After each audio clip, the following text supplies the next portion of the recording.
Qonaqçılıq mastерлары бәйгесінің 3-ші сезонына тіркелу башланды. Быйылғы бәйгенің үзенчәлекләре турында алдағы минутларда актуаль әңгәмә сәхифәсендә сүзне коллегам Азилия Батырхановага тапшырам. Исәнмесез, хөрмәтле телевизор караучылар. Татарстан туристик төбәк. Шул нисбәттән республикабызда эчке туризм үсешенә уңай шартлар булдыруга юнәлдерелгән Кунакчылык мастерлары бәйгесе уздырыла. Бәйге турында Казан экскурсоводлар гильдиясе әгъзасы Раушания Миңнуллина белән әңгәмә корырбыз. Исәнмесез, Раушания ханым? Хәерле көн. Иң элек әлбәттә инде бәйгедә кемнәр катнаша ала? Шул турыда, шул сорауга җавап табыйк әле.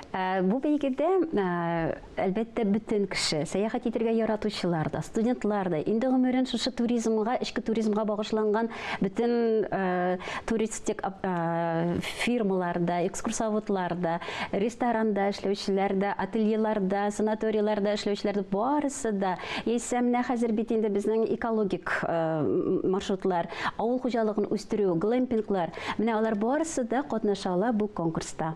Искиткеч, демәк инде һәркем кем тели кунакчылык мастерлары исеменә лаек була ала. Кунакчылык осталары ул президент, Россия президенты, Россия мөмкинлекләр иле платформасының бер проекты. Анда проектлар күп. Россия лидерлары, топ-блок, инде студентлар өчен, бөтен кешеләр өчен менә кунакчылык осталары әлбәттә эчке туризмны күтәрү, Россиянең туристик потенциалын үстерү, эчке туризмны югары дәрәҗәгә күтәрү менә шушы. Һәм инде әлбәттә һәрбер җирдә үзенең осталары бар, һәрбер төбәктә. Ул экскурсовод булсымы үзенең авторлык турлары белән менә барысында менә шушыларга төбәлгән оештыручылары менә ул 2 сезон үтте инде. 2 сезонда быел 3-нче сезонга старт бирелде. 2 сезонда безнең 73 төбәктән 139 җиңүче. Аларга үзләренең проектларын масштаблар өчен мөмкинлек булды. Остазлар билгеләнде. Менә мәсәлән, аның бер туры бар икән, ул бөтен Россия төбәкләрендә дә аны үткәрә ала. Шулай ук акчалата бүләкләр инде кемгәдер 500 мең, кемгәдер күбрәк, шулай акчалар бирелде. Һәм инде әлбәттә 25 кеше Сколково мәктәбендә укырга керде. Һәм инде 49 кешегә төрле төбәкләрдә эшләр өчен мөмкинлекләр бирелде. Димәк, моның инде чыгарылыш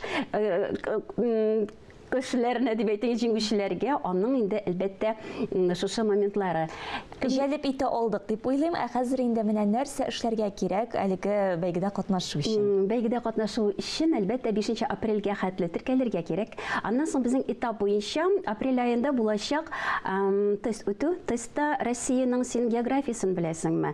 Әдәбиятны, һәм инде закон, туризм турындагы кануннарны, законнарны беләсеңме? Барысын да тикшерәләр. Әгәр дә син үтә алсаң, югары баллар алсаң, эссе язасың, һәм барысына да җавап бирсәң, инде шушы сорауларның инде этапларын үтсәң, сине ярым финалга чакыралар.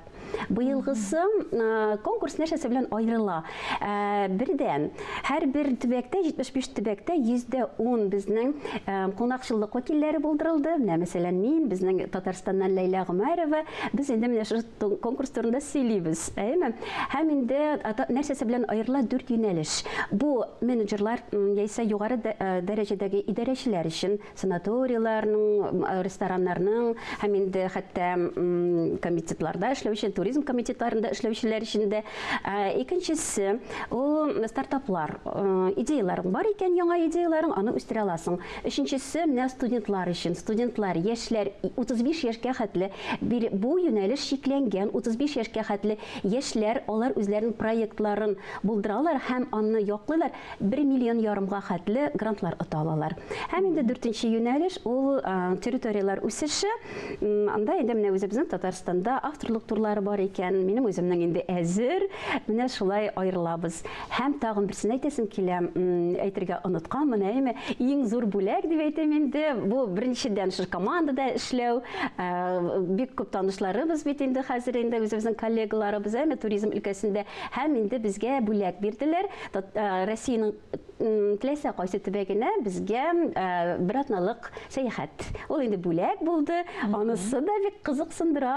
Искиткеч, димәк инде тамашачыларыбызны җәлеп итә алганбыздыр дип уйлыйбыз. Димәк 5 апрельгә кадәр гаризаларны тапшырырга һәм инде әлеге бәйгедә катнашу мөмкинлеге бар. Барыгызны да чакырабыз һәм бергә очрашырбыз. Финалда җиңүчеләр булырбыз Татарстаннан. Бик зур рәхмәт, Раушания ханым.